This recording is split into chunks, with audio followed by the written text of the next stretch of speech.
Hey guys, my name is Dan. I'm the owner of Torque Barbell. I'm also a pro powerlifter.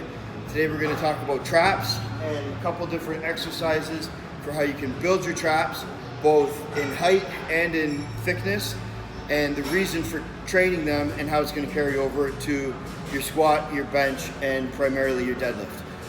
The first exercise I'll start with is what we call a wheelbarrow shrug or a shrug machine.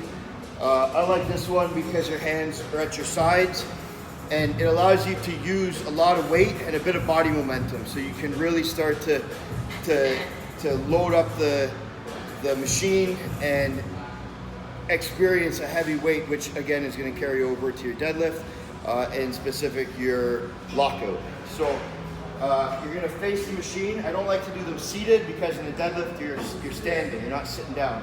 So we train how we compete. Okay?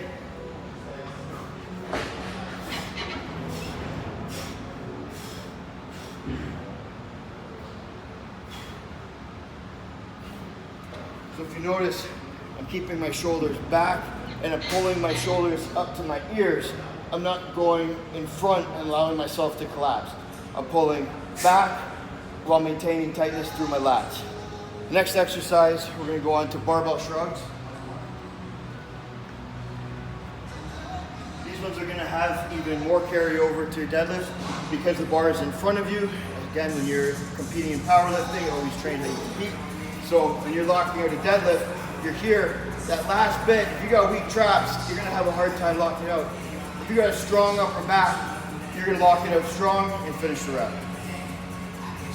Same thing for all of these, anywhere between 10 and 20 reps.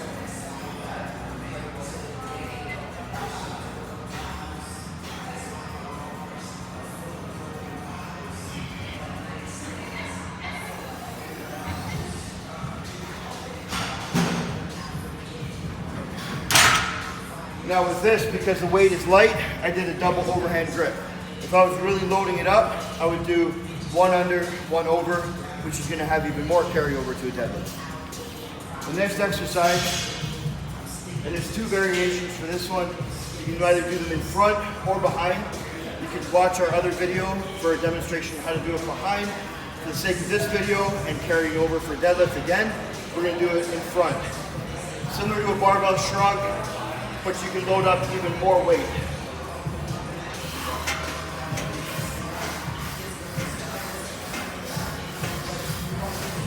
If you notice, I'm keeping my arms slightly bent. They're not straight and they're not fully bent, okay? Just slight tension towards your arms.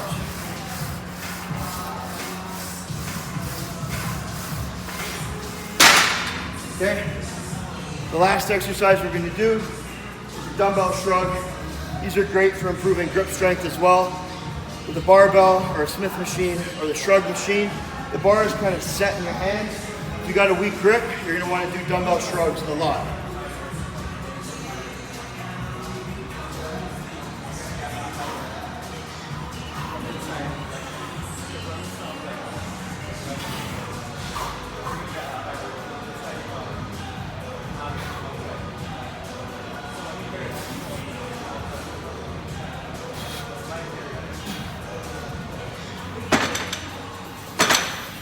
So those are the main four exercises, along with obviously deadlifts, which we train a lot of.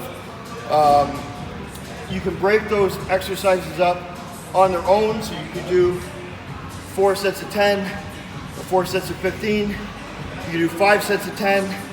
You could do 3 sets of 30. There's no right or wrong.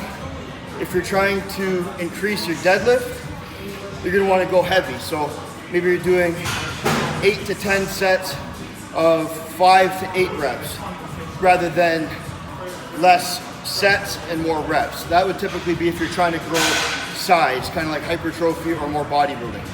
Having strong traps is also going to carry over to your bench and your squat, specifically in the squat, because a lot of times when people have a weak upper back, they're going to fold over. So you come out of the hole, you come here, and you're dumping it forward. If you got a strong back and strong upper back, you're going to be able to drive through that. Maybe you dump forward a bit, but you're going to be able to push all the way through. And then for bench press, If you have a strong base to push from, think about a pyramid. The bigger the base of a pyramid is, the higher the pyramid can go. So on a bench press, the stronger your base of support is, aka your back, the more weight you're gonna be able to push up. And that's traps.